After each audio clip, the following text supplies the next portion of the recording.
Evening tea ಜೊತೆ ಒಂದೊಳ್ಳೆ snacks ಅಂದರೆ ಬಾಳೆಕಾಯಿ ಬಜ್ಜಿ. ಅದನ್ನು ಇವತ್ತು ಹೇಗೆ ಮಾಡ್ಕೊಳ್ಳೋದು ಅಂತ ನೋಡ್ಕೊಳ್ಳೋಣ. ಹೊರಗಡೆ ಹೋಗಿ ಬಾಳೆಕಾಯಿ ಬಜ್ಜಿ ತಿನ್ನೋದಕ್ಕಿಂತ ಮನೇಲೇ ಒಂದ್ಸಲ ಟ್ರೈ ಮಾಡಿ ನೋಡಿ, ಎಲ್ಲರೂ ಇಷ್ಟಪಟ್ಟು ತಿನ್ನುವಂತಹ ಸ್ನ್ಯಾಕ್ ಆಗಿರುತ್ತೆ.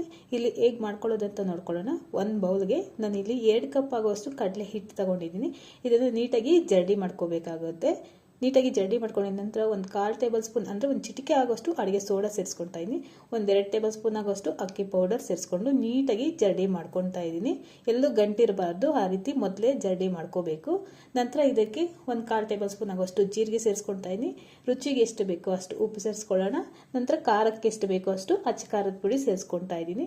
ಸ್ವಲ್ಪ ಬಾಳೆಕಾಯಿ ಸಪ್ಪೆ ಇರೋದ್ರಿಂದ ಉಪ್ಪು ಖಾರ ಸ್ವಲ್ಪ ಜಾಸ್ತಿ ಆದರೂ ಪರವಾಗಿಲ್ಲ. ನಂತರ ಕಟ್ ಮಾಡಿರೋಂಥ ಕರಿಬೇವು ಸೇರಿಸ್ಕೊಂಡಿದ್ದೀನಿ. ನೀಟಾಗಿ ಮಿಕ್ಸ್ ಮಾಡಿ ಇದಕ್ಕೆ ಕನ್ಸಿಸ್ಟೆನ್ಸಿ ನೋಡಿಕೊಂಡು ಸ್ವಲ್ಪ ಸ್ವಲ್ಪನೇ ನೀರು ಆ್ಯಡ್ ಮಾಡ್ಕೊಳ್ತಾ ನಾವು ಬ್ಯಾಟರ್ನ ರೆಡಿ ಮಾಡ್ಕೋಬೇಕಾಗುತ್ತೆ. ಇಲ್ಲಿ ನೋಡ್ತಾ ಇದ್ರಲ್ಲ, ಇಷ್ಟು ತಿಕ್ಕಾಗಿರಬೇಕು, ಡ್ರಾಪಿಂಗ್ ಕನ್ಸಿಸ್ಟೆನ್ಸಿ ಥರ ಇರಬೇಕು ಬಜ್ಜಿಗೆ. ಆಗಲೇ ನೀಟಾಗಿ ಫ್ಲಫಿಯಾಗಿ ಉಬ್ಬಿ ಬರೋದು.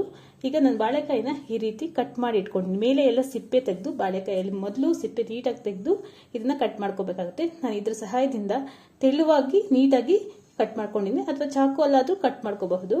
ಈಗ ಇದನ್ನ ಪಕ್ಕಕ್ಕೆ ಇಟ್ಕೊಳ್ತಾ ಇದ್ದೀನಿ. ಮೊದಲೇ ಬಾಳೆಕಾಯಿನ ಕಟ್ ಮಾಡಿ ಇಡಬಾರ್ದು. ನಾವು ಯಾವಾಗ ಎಣ್ಣೆಯಲ್ಲಿ ಬಿಡ್ತೀರೋ ಆಗ ಮಾತ್ರನೇ ಕಟ್ ಮಾಡ್ಕೋಬೇಕಾಗುತ್ತೆ, ಇಲ್ಲಾಂದ್ರೆ ಕಪ್ಪಾಗ್ಬಿಡುತ್ತೆ. ನೀಟಾಗಿ ಬ್ಯಾಟರಲ್ಲಿ ಡಿಪ್ ಮಾಡಿ ಇದನ್ನ ಎಣ್ಣೆಗೆ ಬಿಡ್ತಾ ಇದ್ದೀನಿ. ಎಣ್ಣೆ ಕಾದ ನಂತರ ಚೆನ್ನಾಗಿ ಕಾದಿರಬೇಕು. ಕಾದ ನಂತರ ಲೋ ಫ್ಲೇಮಲ್ಲಿ ಇಟ್ಕೊಂಡು ನೀಟಾಗಿ ಇದನ್ನ ಬೇಯಿಸ್ಕೊಳ್ಳೋಣ. ಹಾಕಿದ ತಕ್ಷಣನೇ ಮಗ್ಚಾಕಬಾರ್ದು. 1-2 ನಿಮಿಷ ಬಿಟ್ಟು ನಂತರ ಇದನ್ನ ಇನ್ನೊಂದು ಕಡೆ ತಿರುಗಿಸಾಕಿ ಅದನ್ನ ನೀಟಾಗಿ 2 ಕಡೆನೂ ಬೇಯಿಸ್ಕೊಳ್ಳೋಣ. ಸೊ ಸೂಪರ್ ಆಗಿರುವಂಥ ಬಾಳೆಕಾಯಿ ಬಜ್ಜಿ ಮನೆಯಲ್ಲೇ ಈಸಿಯಾಗಿ ಮಾಡ್ಕೋಬಹುದು. ಇದರಲ್ಲಿ ಮೇಲೆ ಸಿಪ್ಪೆ ನೀಟಾಗಿ ತೆಗಿಬೇಕು, ಇಲ್ಲಾಂದ್ರೆ ನಾರಿನಂಶ ಇರೋದ್ರಿಂದ ಅದು ತಿನ್ನೋದಕ್ಕೆ ಅಷ್ಟು ಚೆನ್ನಾಗಿರಲ್ಲ. ಅದಕ್ಕೆ ನೀಟಾಗಿ ತೆಗಿಬೇಕಾಗುತ್ತೆ. ಮೊದಲು 2 ಕಡೆನೂ ಈ ರೀತಿ ಗೋಲ್ಡನ್ ಬ್ರೌನ್ ಬರೋವರೆಗೂ ನಾವು ಬೇಯಿಸ್ಕೊಳ್ಳೋಣ. ಸೊ ಈ ಸ್ನ್ಯಾಕ್ ಅಂತೂ ಎಲ್ಲರಿಗೂ ಇಷ್ಟ ಆಗುವಂಥ ಸ್ನ್ಯಾಕ್ ಆಗಿರುತ್ತೆ. ಹೊರಗಡೆ ಹೋಗಿ ತಿನ್ನೋ ಬದಲು ಮನೆಯಲ್ಲಿ ಒಂದ್ಸಲ ಟ್ರೈ ಮಾಡಿ, ತುಂಬಾ ಈಸಿಯಾಗಿ ಮಾಡ್ಕೊಳ್ಳೋವಂಥ ರೆಸಿಪಿ ಆಗಿರುತ್ತೆ.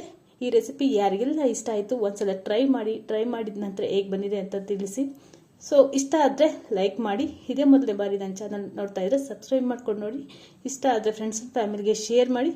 Thank you for watching.